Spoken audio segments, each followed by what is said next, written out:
એક ભગત બાપાએ કોમેન્ટ લખી હતી. ભગત બાપા છે, ભગત છે, સાધુ છે, એમને એક કોમેન્ટ લખી છે એવી. એમની માટે આ જવાબ છે. એ જાણતા જ છે, પણ અત્યારે આ સમયની અંદર પહેલાં એવું જ હતું, પહેલાંના સમયમાં એવું જ હતું. કારણ કે છેતે બાજુ માણસ ઓછા હોય છે. જે સત્ય માણસ છે ને એની માટે એની બાજુ લોકો ઓછા હોય છે. ભલે પછી ગમે તે વખતે હોય, પણ દુર્યોધન બાજુ કેટલા રાજાઓ હતા. જરાસંઘ મહા મોટા જબર હતા દુર્યોધન બાજુ.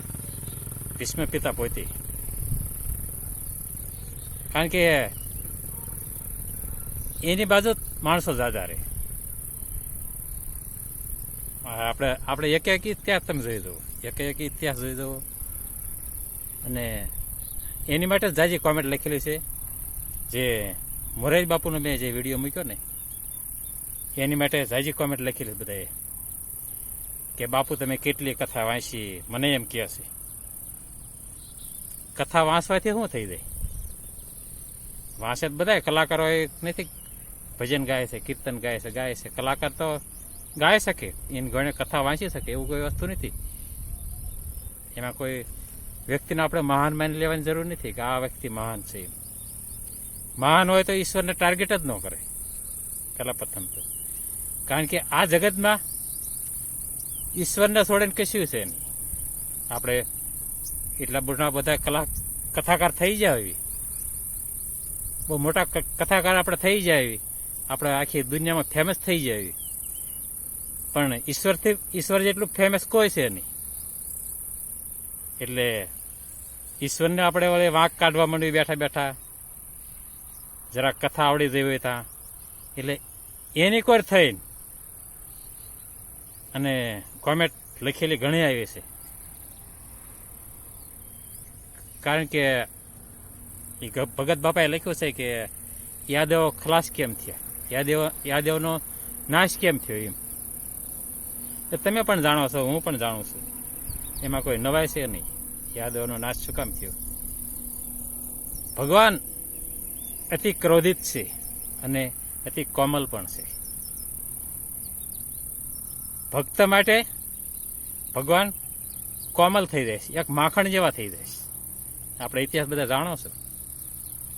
ભક્ત માટે કોમલ અને દુષ્ટો માટે એ અતિ કઠોર બની જાય છે ઈશ્વર. જુઓ ને આ પાંડવોનો જે યાદવંશ જે એમનો વિનાશ કર્યો ભગવાને, એનો જવાબ એ ભગત બાપાએ કીધો છે. યાદવંશ કેમ ખલાસ થઈ ગયા? આ તો બધી ભગવાનની રચના હતી. આપણે યાદવ અનિયતિ ઉપર ચાલવા માંડ્યા હતા એ સમયની અંદર. અનિયતિ ચાલવા માંડ્યા હતા. ભગવાનને એમ થયું કે મારી જ્યાં પહેલા આ લોકોને ખતમ કરવું. તો આ દુનિયામાં સારું વર્તન નથી કરતા. વર્તન સારું નતું એમનું, એ તો ચોક્કસ વાત છે. પણ ઈશ્વરને છોડીને વાત કરાય, ભગવાનને છોડીને વાત કરાય. ગમે એ કરવી હારોહાર ભગવાનને ટાર્ગેટ ન કરાય. એમના દીકરાના દીકરા 56 કોટી યાદવ કુળ હતું. પણ ઈશ્વરે એવી રચના કરી કે મારી જ્યાં પહેલાં આમને ખતમ કરીને જવું. પછી ભલે કોઈ પણ હોય, ભગવાનનું કામ એવું છે, પછી ભલે કોઈ પણ હોય કે ભલે મારા દીકરા કેમ નથી, પણ નીતિ એ ન હાલે તો એમને પણ હું ખલાસ કરવા તૈયારી છે મારી. આને ઈશ્વર કહેવાય, આને ભગવાન કહેવાય. કારણ કે એવી રચના કરી કે એક ઋષિને એવું નાટક કર્યું જઈને કોઈક યાદવના છોકરામને કે બાપજી મારા પેટમાં શું છે, છોકરી છે છોકરો છે. એટલે એવી મસ્કરી કરી. એ તો મહાન પુરુષ ઋષિ હતા. એમને જોયું તો ખબર પડી જાય કે આ નાટક છે. પછી ના, શ્રાપ દેશે. શાપ દેશે યાદવ કુળ ખલાસ થઈ દેશે. આ બધું ભગવાનને કરવું હતું. શાપ ઋષિનો આશીર્વાદ શાપ દે એટલે ભગવાન એ કામ કરી નાખે. કોઈ ભક્ત બોલે એટલે ભગવાન કામ કરી નાખે. આ ભગવાનની એક કળા છે. કારણ કે કોઈ શાપ દીધા વગર ભગવાન કામ ન કરે. અને એને થકું તમારા શાપ લાગે. ઈશ્વરના થકું તમારા શાપ લાગે. બાકી આપણે પોતે મહાન નથી. આધાર ઈશ્વરનો. દરેક વ્યક્તિને, દરેક ભગતને, આખી પૃથ્વીને, દેવલોકોને પણ ઈશ્વરનો એનો સાથ છે. આધાર ઈશ્વરનો છે દરેકમાં. અને એ રીતે અંદરો અંદર બાજ્યા અને યાદવ કુળ ખલાસ થયું. પછી ભગવાન ધામમાં ગયા. અંદરો અંદર બધાડ્યા અને અંદરો અંદર બધા એ દુષ્ટનો નાશ કરી નાખ્યો ભગવાને. એક આ ઈશ્વરની એમની આ રચના છે કે ભલે મારા દીકરાના દીકરા હોય, ભલે મારું કુળ રહ્યું, પણ જો નીતિ નહીં હાલે તો એમને પણ હું ખલાસ કરી નાખીશ. એટલે ભગવાને ખલાસ કર્યા. આ ભગવાનની રચના છે. એટલે એક ભગત બાપાનું લખેલું આવ્યું હતું, એમની માટે આ જવાબ છે. ભગત બાપા સાંભળજો. હું તમે જેટલો બહુ જાણકાર તો નથી, પણ એટલી તો મને ખબર છે, એટલી તો મારા મગજમાં ભાન છે કે કોઈ પણ ઈશ્વરને કાઢીને વાત ન કરાય અને ઈશ્વરને ટાર્ગેટ ન કરાય. કારણ કે આ સૃષ્ટિનો સર્જનહાર છે. આ સૃષ્ટિનો દાતા છે. આપણે ગમે એવા કથાકાર મોટા થઈ જઈએ, દુનિયામાં ભલે ફેમસ થઈ જાય, પણ ઈશ્વરથી મોટા આપણે સીવી નહીં.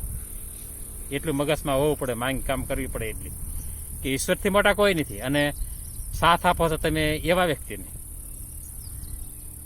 તો તમને ઈશ્વર વાલા ન લાગ્યા. ઈશ્વર તમને વાલા ન લાગ્યા. જે કથાકાર ફેમસ થઈ ગયા છે, તમે એની કર થઈને કોમેન્ટમાં એવું લખો છો કે આમ કેમ થઈ ગયું આમ. એટલે આ વસ્તુ ઈશ્વર કોઈ રહેવાય, ભગવાન કોઈ નહીં કરે. ભગવાન સત્ય માણસ હાલે ને એની કોઈ ભગવાન હોય. ભલે આપણે મોટા ફેમસ થઈ જાય પણ ઈશ્વર ન હોય. ઈશ્વરના સાથમાં રાખવા માટે કોઈ ફેમસ થવાની જરૂર નથી, કોઈ મોટા કથાકાર થવાની જરૂર નથી કે દુનિયા આપણને ઓળખે તો જ આપણને ઈશ્વર ઓળખે, એવી વસ્તુ નથી. ભલે મોટો જબરો આશ્રમ બનાવે, મોટો વૈભવ બનાવે, દેખાવ સારો બનાવે, બહુ મોટું મંદિર હોય, પણ ઈશ્વર એ જગ્યાએ ન રહે. મોટો વૈભવના ઈશ્વર હોય જ નહીં. અને એક ગરીબ સાધુ કોઈ ઝૂંપડીમાં રહેતો હોય છે ને, તો પણ એ ઝૂંપડી પાવરફુલ છે, કારણ કે એની સાથે ઈશ્વર હોય. એટલે હંમેશા ઈશ્વરને કાઢીને વાત કરો તો બધી વાત તમારી જૂઠી પડે. આ જગતમાં બ્રહ્મા વિષ્ણુને કાઢી લો તો આ જગતમાં કશું છે નહીં. એટલે માણસો આ એ ભગત બાપાનો જવાબ આપ્યો. પછી એક ભાઈએ કોમેન્ટમાં એવું લખ્યું હતું કે આ ભગત બાપાને બહુ નજીકના વ્યક્તિ છે કે ભગવાનના નજીકના વ્યક્તિ છે કે એવું કોમેન્ટમાં લખ્યું હતું. તે એ તો સામાન્ય વાત છે. સામાન્ય વાત છે, તમને વાત કરવી પડે. સૌથી નજીક હોય ને તો ઈશ્વર છે. એથી નજીક કોઈ છે નહીં આ પૃથ્વીની અંદર. એ તો બધાને કહે મને હું નજીક નો જ છું. લ્યો તમે પણ નજીકના જ છો, પણ આ જ્ઞાન માટે, ઈશ્વરને પ્રાપ્તિ કરવા માટે જરાક ઈશ્વરમાં વળવું પડે. કોઈ વ્યક્તિ કોઈ ન થવાય, ઈશ્વર કોઈ થવાય.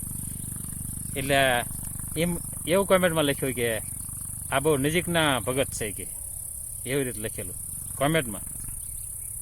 એટલે એ ભાઈનું કહેવા માંગુ છું કે તમારી નજીક કોણ છે? ઈશ્વર સિવાય કોઈ નજીક નથી. અને આપણે નથી કહેતા હાસ્ય સંગાતી એક ભગવાન છે. તમે આપણું શરીર છોડી દઈએ તો પણ ભલે, અને આ ખોળિયામાં હોય તો ભલે, પણ ઈશ્વર આપણો સાથ કોઈ દિવસ છોડતું નથી. કારણ કે આપણી ઉત્પત્તિ ઈશ્વરે કરેલી છે. કોઈ આપણા કોકના ઘેરે અવતાર લઈને એ આપણા પિતા હોય અને એને આપણે સર્વસ્વ માની લેવી, તો જે માની લેતા એને આપણે પ્રણામ છે, પગે લાગીએ. પણ હું એવી રીતે નથી માનતો. હું કોઈ આજકાલ પિતા આજ મરે કાલ જન્મે, હું એ પિતાને નથી માનતો. હું માનું છું માત્ર ઈશ્વરને, એ મારા પિતા છે. એ મારો બાપ છે. અને એક એક એક ભાઈ એવું જ લખ્યું હતું, આ 2-3 જણાના જવાબ આપી દો કે તમારા બાપની આજ્ઞાથી ઉગે છે આ સૂર્યનારાયણ.